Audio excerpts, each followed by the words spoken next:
अस्सलाम वालेकुम students. Last time हमने डिस्कस किया था वाटर बैलेंस प्रॉब्लम को कि अगर हमारे सेल के अंदर हाइपोटोनिक इन्वायरमेंट पैदा होती है तो सेल पे क्या इफ़ेक्ट होंगे, या अगर हमारे बॉडी के सेल के अंदर हाइपरटोनिक सिचुएशन पैदा होती है तो फिर सेल पे क्या इफ़ेक्ट होंगे। आज हम डिस्कस करते हैं वही ऑस्मोसिस का प्रोसेस गार्ड सेल के अंदर, और उसी गार्ड सेल के एक्शन की वजह से जो स्टोमेटा या क्लोज होते हैं या ओपन होते हैं। तो सबसे पहले हम आते हैं स्टोमेटा की तरफ। What is stomata? स्टोमेटा क्या होते हैं? स्टोमेटा होते हैं छोटे छोटे सुराख होते हैं, छोटे छोटे पोर्स होते हैं। ये लीफ में या यंग स्टेम में मौजूद होते हैं, और इसी छोटे सुराख की वजह से, जिसको हमने स्टोमेटा का नाम दिया था, इसकी वजह से गैसियस एक्सचेंज भी होती है प्लांट बॉडी के अंदर, और ट्रांसपायरेशन का प्रोसेस भी होता है। ये जो स्टोमेटा है यानी गार्ड सेल होते हैं, इसी स्टोमेटा को बना देते हैं, और उसी गार्ड सेल को कौन कंट्रोल करता है? ऑस्मोसिस का प्रोसेस। डायग्राम की तरफ जाते हैं तो तुम लोग को क्लियर हो जाएगा। हमारे पास स्टोमेटा में टू बीन शेप्ड, बीन बोलते हैं, लूबिया को बोलते हैं, सेल्स होते हैं जिसको बोलते हैं गार्ड सेल बोलते हैं, और यही गार्ड सेल बनाते हैं स्टोमेटा को बना देते हैं। तो ये हमारे पास एक गार्ड सेल हो गया, ये दूसरा गार्ड सेल हो गया, इसको मैं नाम देता हूँ गार्ड सेल। यानी ये गार्ड सेल क्या बनाते हैं? स्टोमेटा को बनाते हैं। ये क्या होते हैं? माइक्रोस्कोपिक होते हैं, यानी इसको हम माइक्रोस्कोप के ज़रिए देखते हैं, इसको हम अपने आंखों के ज़रिए नहीं देख सकते।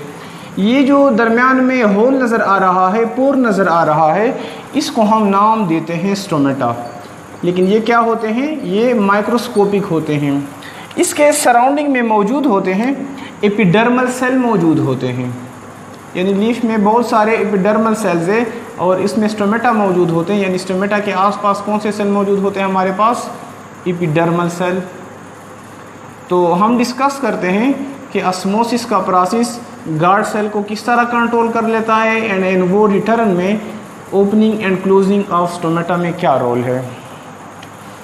तो तुम लोग सबको पता है फोटोसिंथेसिस के प्रोसेस के बारे में, क्योंकि जितने भी प्लांट्स हैं हमारे पास वो सारे के सारे क्या हैं? ऑटोट्रॉफिक हैं। प्लांट्स अपना खुराक खुद तैयार करते हैं फोटोसिंथेसिस प्रोसेस के ज़रिए। फोटोसिंथेसिस वो प्रोसेस है जिसमें पौधे कार्बन डाइऑक्साइड और पानी को मिलाते हैं, सूरज की रोशनी की मदद से अपने लिए ग्लूकोज तैयार करते हैं जो कि खुराक है। बाकी एक्स्ट्रा अमाउंट में ऑक्सीजन भी पैदा होती है जो कि हमारे क्या है? बाई प्रोडक्ट है पौधों के लिए, हमारे लिए प्रोडक्ट है, और वाटर भी है। अब जो फोटोसिंथेसिस का प्रोसेस है ये दिन के टाइम होता है, क्योंकि सूरज की रोशनी की मौजूदगी में होगा, लिहाजा दिन के टाइम में गार्ड सेल के अंदर क्या पैदा होती है? ग्लूकोज पैदा होती है। ये तो सबको पता है कि हमारे लिविंग सेल में 60 से लेकर 70% पानी है, तो एपिडर्मल सेल में भी वाटर मौजूद है, गार्ड सेल में भी वाटर मौजूद है। लेकिन डे टाइम में गार्ड सेल के अंदर ग्लूकोज पैदा होते हैं। क्या पैदा होते हैं? ग्लूकोज। और यही ग्लूकोज की वजह से गार्ड सेल के अंदर सॉल्यूट्स की कंसंट्रेशन बढ़ जाती है। यानी हमारे पास जो एपिडर्मल सेल होते हैं उसमें सॉल्यूट कम होता है, यहाँ पे ग्लूकोज पैदा हो जाता है, लिहाजा यहाँ पे सॉल्यूट ज़्यादा होता है एज़ कंपेयर टू हमारे पास एपिडर्मल सेल। यानी हम ये भी कह सकते हैं कि हमारे पास जो गार्ड सेल है ग्लूकोज के पैदा होने के बाद ये हाइपरटोनिक होते हैं। हाइपरटोनिक हमने डिस्कस किया था कि जिसमें सॉल्यूट की कंसंट्रेशन ज़्यादा होगी। जो हमारे पास एपिडर्मल सेल हैं वो क्या होते हैं? वो हमारे पास होते हैं हाइपोटोनिक। तो हमने ऑस्मोसिस में डिस्कस किया था कि ऑस्मोसिस में वाटर मूवमेंट क्या होगी? हाइपोटोनिक से हाइपरटोनिक, यानी लेसर सॉल्यूट से होगी हायर सॉल्यूट्स। तो डे टाइम में क्या होता है कि जो एपिडर्मल सेल है इससे पानी आ जाता है, गार्ड सेल में आ जाता है। डे टाइम में क्या होगा? एपिडर्मल सेल से पानी आ जाता है गार्ड सेल में। ये गार्ड सेल नॉर्मली हालात में इस तरह नहीं होते, इनके दरमियान ये पोर नहीं होता, ये यूँ होते हैं, इनका हल्का सा बल्कि। अब क्या है, जब इनके अंदर यानी गार्ड सेल के अंदर पानी चला गया तो पानी तो कंटिन्यूसली आ रहा है, जिसकी वजह से जो गार्ड सेल है वो स्वेल हो जाता है, क्या हो जाए, टर्गर हो जाता है। जब ये टर्गर हो जाता है तो ये बीन शेप, लूबिया की तरह शेप बना देता है, एक साइड पे दूसरे साइड पे दरमियान में पोर बन जाता है। क्या बन जाता है, पोर। और इस पोर को फिर हम नाम देते हैं स्टोमेटा। अब क्या हो गया, चूंकि रात के टाइम में फोटोसिंथेसिस का प्रोसेस नहीं होता, क्यों नहीं होता, सूरज की रोशनी नहीं होती, तो फिर क्या हो जाता है कि हमारे पास जो एपिडर्मल सेल्स है वहाँ पे क्या है, वहाँ पे चूंकि रात में ग्लूकोज नहीं बनता, रात में ग्लूकोज नहीं बनता, तो गार्ड सेल में सॉल्यूट की कंसंट्रेशन क्या होती है, कम हो जाती है। एपिडर्मल सेल में तो सॉल्यूट की कंसंट्रेशन ऑलरेडी ही ज़्यादा है, लिहाजा रात के टाइम पानी गार्ड सेल से वापस चला जाता है एपिडर्मल सेल में। जब ये पानी निकल जाता है, हमने डिस्कस किया था कि हमारे अगर कोई सेल पानी को लास्ट करे, प्लाज्मोलाइसिस का वर्ड हमने यूज़ किया था कि सेल क्या होती है, श्रिंकेज हो जाती है। लिहाजा ये जो सेल गार्ड सेल स्वेल है, इनकी श्रिंकेज हो जाती है और ये क्या हो जाते हैं, क्लोज हो जाते हैं। जब ये इनसे पानी निकल जाता है, एपिडर्मल सेल में आ जाता है, तो ये स्टोमेटा क्या होते हैं, क्लोज हो जाते हैं। तो ये क्या है, हमारे पास ऑस्मोसिस का रोल है गार्ड सेल में, जो कि गार्ड सेल कंट्रोल किस चीज़ को कर रहे हैं, opening and closing of stomata में।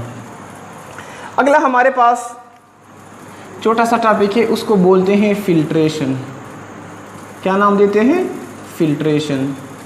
फिल्ट्रेशन में हम क्या करते हैं कि स्मॉलर मॉलिक्यूल को पास करते हैं, यानी फोर्सफुली उसको पास करते हैं सेमी परमिएबल मेम्ब्रेन के ज़रिए, उसको with the help of water pressure या हाइड्रोस्टेटिक प्रेशर या ब्लड प्रेशर। यानी फिल्ट्रेशन की डिफिनीशन हम इस तरह करते हैं कि it is the process in which small molecule are forced to move across the semi-permeable membrane with the help of hydrostatic pressure या blood pressure। तो एग्जाम्पल क्या है, हमारे पास ब्लड कैपिलरीज होते हैं जिसके अंदर ब्लड मूव करता है। फॉर एग्जांपल ये क्या है, ब्लड कैपिलरी है हमारे पास। अब ब्लड कैपिलरी के अंदर ये जो इनका ब्लड कैपिलरी वॉल है, कैपिलरी वॉल है या कैपिलरी मेम्ब्रेन है, ये क्या होता है, सेमी परमिएबल होता है। सेमी परमिएबल का मतलब कि छोटे मॉलिक्यूल गुजरेंगे, बड़े मॉलिक्यूल नहीं गुजरेंगे।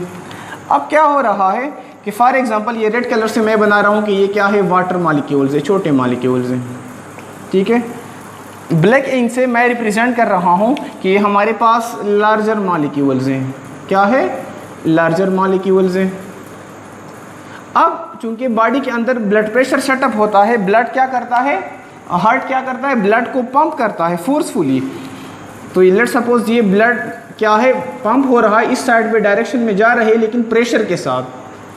तो इसी कैपिलरी मेम्ब्रेन से छोटे मॉलिक्यूल तो आ जाएंगे जो हमारे पास रेड कलर के नज़र आ रहे हैं, जिसमें हमारे पास वाटर मॉलिक्यूल्स है, ग्लूकोज है, साल्ट मॉलिक्यूल, वो तो बाहर आ जाएंगे सेमी परमिएबल मेम्ब्रेन के साथ। लेकिन जो हमारे पास लार्जर मॉलिक्यूल है, जिस तरह के प्रोटीन मॉलिक्यूल हैं जो ब्लैक कलर के नज़र आ रहे हैं, ये बाहर पास नहीं होंगे। तो इस प्रोसेस को हम नाम देते हैं फिल्ट्रेशन का। इसके बाद एक छोटा सा और टॉपिक है एक्टिव ट्रांसपोर्ट का, जिसको हम ऑलरेडी ही स्टडी कर चुके हैं, passage of molecule in to and out of cell के टॉपिक में। अब हम आते हैं, हमारे पास एक प्रोसेस है जिसके ज़रिए क्या करता है, सेल के अंदर सब्सटेंसेस की मूवमेंट होती है। यानी कि अगर बाहर से कोई चीज़ आती है सेल के अंदर या सेल से बाहर कोई चीज़ जाती है, तो इसको हम स्टडी करते हैं। हमारे पास है, एक है इंडोसाइटोसिस, एक है हमारे पास एक्सोसाइटोसिस। इंडोसाइटोसिस, दूसरा हमारे पास है एक्सोसाइटोसिस। तो इनमें डिफरेंस क्या है? फॉर एग्जांपल ये हमारे पास एक सेल है, मैं लेता हूँ एनिमल सेल लेता हूँ, क्योंकि एनिमल सेल में एक्स्ट्रा जो बाहर की बाउंड्री क्या होती है वो सेल मेम्ब्रेन है। ये सेल से बाहर का यानी आउटसाइड द सेल है, ये क्या है, इनसाइड द सेल है। अब पहले हम आते हैं इंडोसाइटोसिस की तरफ।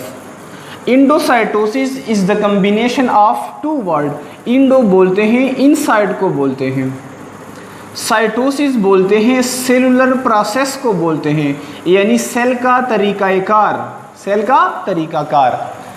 अब अगर बाहर से कोई बल्की मटेरियल्स हैं यानी हैवी मटेरियल्स हैं या कोई भी पार्टिकल्स हैं वो बाहर से आते हैं सेल के अंदर की तरफ, तो वो किस तरह आते हैं कि फॉर एग्जांपल ये कोई भी हमारे पास पार्टिकल्स है, कोई भी ये हमारे पास सब्सटेंसेस है, ये सेल के अंदर आते हैं। तो ये यहाँ पे सेल मेम्ब्रेन है, तो ये सेल मेम्ब्रेन के पास नज़दीक आ जाते हैं, सेल मेम्ब्रेन पे टच हो जाते हैं, उसको अंदर की तरफ पुश कर लेते हैं और एक स्टेज ऐसा आ जाता है कि ये सेल मेम्ब्रेन को क्या कर लेते हैं, पाड़ देते हैं।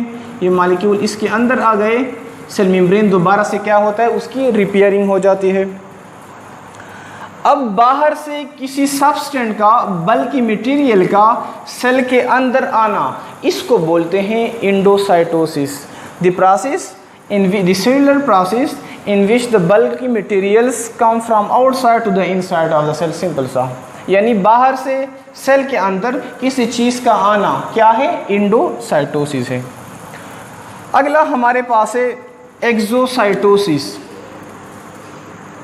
Exocytosis is again the combination of two words.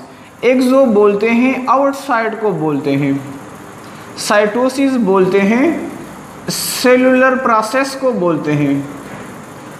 अब अगर सेल के अंदर से कोई भी सब्सटेंसेस है, कोई भी केमिकल्स है, कोई भी मटेरियल्स है, ये बाहर की तरफ जाते हैं तो ये क्या आते हैं, मेम्ब्रेन के नज़दीक आ जाते हैं और फिर मेम्ब्रेन को, इसको बोलते हैं मेम्ब्रेन, यानी मेम्ब्रेन जब अंदर की तरफ यूँ फोल्ड होता है, इन फोल्डिंग ऑफ मेम्ब्रेन बोलते हैं, या इसको बोलते हैं मेम्ब्रेन इन्विजिनेशन। मेम्ब्रेन इन्विजिनेशन यानी मेम्ब्रेन का सेल के अंदर वाले साइड पे फोल्ड बनाना। यहाँ पे क्या है, यहाँ पे इन्विजिनेशन नहीं बनाता बल्कि बाहर की तरफ ये क्या कर लेता है, आउट फोल्डिंग करता है, फोल्डिंग बना लेता है और ये फिर जो हमारे पास सब्सटेंसेस हैं, मॉलिक्यूल, ये वो क्या होते हैं, बाहर आ जाते हैं। लिहाजा the movement of bulky material या movement of substances from inside of cell toward the outside, यानी सेल के अंदर से बाहर की तरफ किसी चीज़ का जाना, इसको हम क्या नाम देते हैं, इसको हम कहते हैं एक्सोसाइटोसिस। अब क्वेश्चन ये बनता है कि सेल के अंदर इंडोसाइटोसिस और एक्सोसाइटोसिस की ज़रूरत क्यों है? चूँकि हमें पता है कि सेल क्या है, हमारे पास हमारे लिविंग ऑर्गेनिज्म के बॉडी को बना देते हैं, बेसिक यूनिट है। सेल के अंदर डिफरेंट रिएक्शन होते हैं जिसको हम नाम देते हैं मेटाबॉलिज्म। अब उन रिएक्शन के लिए केमिकल्स की, मटेरियल की, सब्सटेंस की ज़रूरत होती है जो कि सेल बाहर से लेता है, सेल के अंदर मौजूद नहीं होते या पूरे नहीं होते। इसी तरह उस मेटाबॉलिज्म प्रोसेस के ज़रिए फॉर एग्जांपल कोई रिएक्शन हो गया तो जो सब्सटेंसेस होते हैं वो क्या होते हैं, बाहर की तरफ मूव होते हैं। तो आते किस प्रोसेस से हैं, इंडोसाइटोसिस के ज़रिए आते हैं। बाहर कौन से प्रोसेस से जाते हैं, एक्सोसाइटोसिस प्रोसेस से जाते हैं। अगेन हमारे पास इंडोसाइटोसिस के टू टाइप्स हैं। द इंडोसाइटोसिस है फर्दर टू टाइप्स। एक को हम नाम देते हैं फेगोसाइटोसिस, फेगोसाइटोसिस। दूसरा हमारे पास है पिनोसाइटोसिस, पिनोसाइटोसिस। फेगोसाइटोसिस ये भी दो वर्ड से बना हुआ है।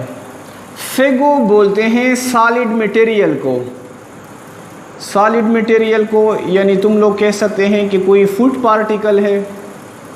साइटोसिस वही सेलुलर प्रोसेस को, सेल के तरीक़ाकार को, यानी जब बाहर से कोई चीज़ सॉलिड मटेरियल सेल के अंदर आता है तो उसको हम नाम देते हैं फेगोसाइटोसिस। बाहर से सेल के अंदर कोई सॉलिड मटेरियल आता है तो इंडोसाइटोसिस, लेकिन सॉलिड मटेरियल है तो वो क्या हो गया, फेगोसाइटोसिस। यानी इसको हम कहते हैं कि the eating process of cell, the eating process of cell, या सिंपल इसको हम कहते हैं कि सेलुलर